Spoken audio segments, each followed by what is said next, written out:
Bonjour à tous, j'espère que vous allez super bien. Moi, ça va. La dernière fois, j'ai fait une vidéo dans laquelle j'ai parlé de l'hypertension artérielle. J'ai défini ce que c'est que l'hypertension artérielle, comment est-ce que ça se manifeste, les conséquences et tout ce qui va avec. Et parmi les commentaires, il y a un commentaire qui a attiré particulièrement mon attention. C'est quelqu'un qui disait que, avec l'exemple de robinet que j'avais donné, et finalement, j'ai dit qu'en réalité, c'est l'hypertension, c'est la vitesse avec laquelle le sang circule à l'intérieur des artères, que ce ne serait pas adapté. Déjà, je lui accorde le bénéfice du doute.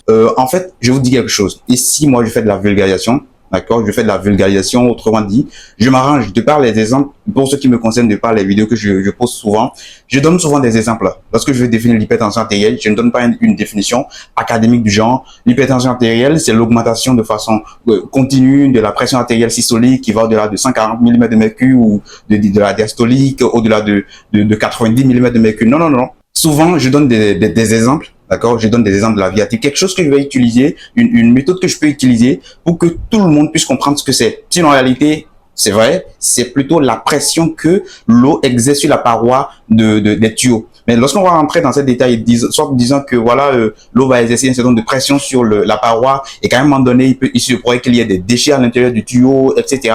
Et donc, rapporter au corps humain le dépôt de ces déchets. On va parler par exemple des dépôts de plaques d'athérome et tout ce qui est avec, non, ce serait tellement compliqué. Donc, j'ai tellement réfléchi pour trouver quelque chose d'assez simple qui pourra être compréhensible pour bon, le plus grand nombre de personnes possible, quoi. Donc, c'est un peu ça. Vous avez raison, c'est effectivement la pression. Mais lorsque l'expérience a montré, en tout cas, le plus souvent, lorsque je commence à parler de pression, les gens n'arrivent pas vraiment à comprendre de quoi il est question. Ils commencent à s'embrouiller un tout petit peu. Du coup, déjà, si le plus grand nombre de personnes possible puissent déjà comprendre que oui, c'est à peu près l'augmentation de la vitesse à laquelle le sang circule, bon, je pense que c'est déjà pas mal. Sinon, en réalité, c'est effectivement l'augmentation de la pression que l'eau va exercer sur la paroi des tuyaux. Donc, rapporté au corps humain, ça devient la pression que le sang exerce sur la paroi des artères.